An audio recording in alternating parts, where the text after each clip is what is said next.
All right, welcome to another video from the Outdoor Analyst. Today I've got a super fun one for you.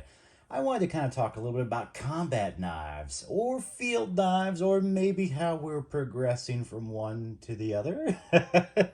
It's going to be a great time. Anyway, before I get cracking, if you wouldn't mind hitting like, subscribe, that would be fantastic. I'm a small channel. I appreciate absolutely every one of those. And yeah, as you have comments, throw them down below. Let's get some good chats going on this one. I figured I would start with the old school when it comes to a combat knife. And I think I kind of just want to go through the progression of time here, kind of see how things have changed. So we had got to start off with the old school Mark II. This is a beautiful beastie. I think this is late World War II, U.S. Camillus, New York, what everybody calls the KBAR. Camillus had, I think, at least half the contracts. KBAR had the other half for making the Mark IIs out there. A beautiful fighting knife, 7-inch blade on here, very thin and slicey, believe it or not. Even though essentially you have a clip point, they can definitely be sharpened if you wish, if you so choose. I've seen a lot that way. And it really comes down to a pretty thin edge here. 1095 carbon, good guard, top guard, bottom guard. This thing is a lovely beast and it holds up well. I mean, this thing's easily 80 years old, right around there, and just an absolute tank. A beautiful beastie. Now, it is a rat tang, and these were seriously known back in the day, and even the newer ones, the K-bars, Crovan Steel 2, will snap like a chicken right next to that rat tang, about right there. Happens all the time. These are not the most, you don't want to pry with these suckers. You don't want to baton with these suckers. They are not meant for it. They are a fighting knife, a little less fieldy than you'd think. I love them, but they are the classic that's out there. And I think really one of the surprises is that Buck 119s, these things have been in combat for a very long time. All the way up until Nam, you will see these out there. And it is a really beautiful beastie. 420 HC, one of the toughest stainless steels out there. Vanilla candles, basically these are the same things they use in bowling balls. Super, super tough. Full tang design, although it is hidden, it is a full tang. So I will say it's actually a little bit stronger than, than your Mark IIs, no doubt. Clip point, nice and stabby. Difference, though, is this is a hollow grind versus a flat. This thing is incredibly slicey, and it is much more, I bet that the guys that were using these out there were essentially, they probably liked field knife work a little bit more. And these things are incredibly slicey. These are great for camp work. They are great for, MREs were a little bit different back then, but even nowadays, zipping those suckers open with this, piece of cake. Beautiful knife. The 119 has stood the test of time and doesn't get nearly enough credit, probably for the combat side. I think we started thinking these as a hunting knife. That's kind of what they're known for in Scream, but these are really, really good combat knives from back in the day. Now, when you hit the Nam world, you can't go anywhere without talking about MACV SOG nowadays, now that we know they exist. And what crazy SOBs those guys were. But we essentially got, and this is a very new version of it, the MACV SOG, kind of version of a knife. Beautiful, beautiful beastie. This is the SOG SEAL team, kind of their representation. And even this thing's kind of old, to be honest with you. This is 20 years old, I think, somewhere around there. These have been out for a very long time. I've had this in my possession since I was, for a very long time, honestly. I love this knife. AUS 8, great steel for, honestly, a tough steel. I'm not going to say it's great, but it's a tough stainless. Most people will not give it credit for it. But if you put a thick enough edge on this thing, it's pretty beastly, to be honest with you. Good clip point, although not nearly as sharp. Kind of started thickening up here. This one has serrations. I believe your old school ones do not. And they definitely have more along the lines of your actual, leather handles. But this was a style, still keeping up with the times. Clip point beastie, kind of a grind that starts about halfway up the knife, so it kind of keeps a little bit thicker, gives you a thicker tip. These were meant for stabbing, piercing, and you still have a good guard. A little bit of a top guard, but not nearly as much of one. You start losing that guard a little bit. Still a beautiful, beautiful knife. All right, how are we going to keep these things going? We're going to keep them by age, by size. I don't know. Got about a 7-inch blade on this puppy too, 6-inch with the buck, so getting a little smaller there, that's for sure. Where do we kind of go from there in time? Well, you got a ton of essential just clip points that really went out there. One of my favorites that I just picked up recently is the First Strike from a very good knife company. This thing's a beast. It's like a souped up Buck 119. Not your dad's buck is what I'm going to call this video when it comes out, I think. It's a awesome full tank 80 CRV2 hollow ground. I think we're maybe a little over 6.5. It's a good sized blade on this sucker. And this is just a beast, an absolute beast, but it's also so thin and slicey. Starts off nice and thick, has that thin clip point up here. And it gets a little higher, I think, than these other knives. So it does have a pretty good thin slicey grind on here for a hollow grind.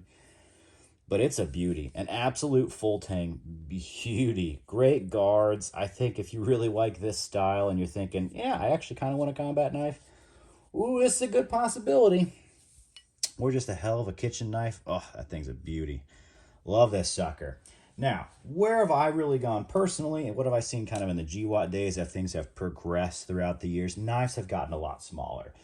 Nobody's essentially thinking they're hopping in the trenches and going after people anymore because, well, trench warfare has changed drastically. And even GWAT, without none of that was really happening, distance was your friend. Even sidearms became kind of a joke. Most people didn't even take them unless you had to. So knives got smaller. In general, they became plate carrier knives. You started putting them in different positions. For me, I really like a good kind of compromise of where they become more pointy, stabby versus more field knife use, because you're usually using your knife for more field knife work. I think that's just what the times have really brought on in the combat world. And honestly, this is just a beautiful beastie. This is a Primitive Bear Knives Minuteman AEBL. Oh, this is one of the toughest, if not the toughest stainless steel that's out there. So incredibly tough this thing is. I have been beating on this thing ever since I've gotten it. And the coating's actually held up pretty darn well too. This has been wonderful. A 5-inch blade.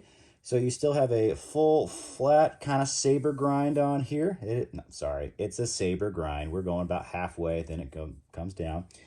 And honestly, saber grind is kind of where you're going. But I think you get a little taller saber the newer you get these days, because we really do want thin slicey edges, and the steel is actually quite a bit better. AEBL is much tougher than 1095. That's for darn sure. It's even tougher than 80 CRV2. So when it comes down to a super thin slicey edge here, oh my gosh, does it hold up well, and I love it for that. It's great on the plate carrier, although it is kind of pushing size-wise. You're getting pretty darn big. So a lot of people will kind of, well, we'll just throw out another option that's kind of around there. I've been working on this sucker for a little while. This is the Vehement K2 and CPM 154, another stainless steel. You're also maybe seeing some changes from the newer you can get stainless steels that were tougher than your old carbons by a whole lot. Even CPM 154 is a whole lot tougher than 1095. It is not nearly as tough as AEBL, but it has a little better edge retention. And this puppy's getting a little smaller, about a 5-inch blade there, able to choke up, but still has 2 really good guards on there. Got nice guards, so if you need to use in that capacity, it's doable. Even the Minuteman has that. I have no issues with sliding up. But yeah, it's just it's more field use. Like, you could use this camping. It's a great camp knife too. Same thing with the Primitive Bear. You can kind of see things have really changed a little bit. You're getting smaller in your blades. You're getting a little more, I don't know, utility task versus, stabby task. Nowadays, what I see a ton of are essentially, 4-inch, 4.5-inch blades. This is a Kronos. This is essentially made by Stroop Knives, and also got a little bit of Allen for Primitive Bear in this one too. They're a couple of designers. They've gotten together and just decided to kind of do their own brand that's still sort of mid-tech, but still awesome. Still using old school 1095, which is great. But this is kind of honestly my own personal, I'm in a shady scenario sort of knife. So if I'm going to a bad part of town, I'm going to be carrying this. It's nice and concealable, still gets the job done. Is it going to go in more than 4 inches? Nope, but it's doable. This is more of my serious, like a plate carrier knife. This is what I see a ton of people, especially in the GWAT world, really rolling with. Super light, very utilitarian, and you're not really worried about, pokey stabby sort of things. You're worried about just, utility sort of work. Great knife. Absolutely love this thing. And what do I see a ton around the States, to be honest with you? Especially law enforcement, KBAR TDIs, man. These things are incredible. This is, I think, the mini TDI. This goes behind pouches incredibly well. So if you, your sidearm is your main arm there for most pose. So that's kind of tough, honestly. But if you need a good backup, this is kind of like the get off me piece. You don't need to have nice fighting skills. You just need to be able to box like a normal human being. A couple jabs with this is a vicious, vicious thing. So I really like the TDI. Like, this is my actual concealed carry on the opposite side of what you're concealed carrying, if you know what I mean. Just in case, the ultimate backup. Because I think knives are the ultimate backup. Like, there's so many better ways to go at it. Especially nowadays, it's really your third option, essentially, at best. Yeah. Very, very cool, though. I love the TDI. It's just, all you got to do is know how to box, man, and you're good to go.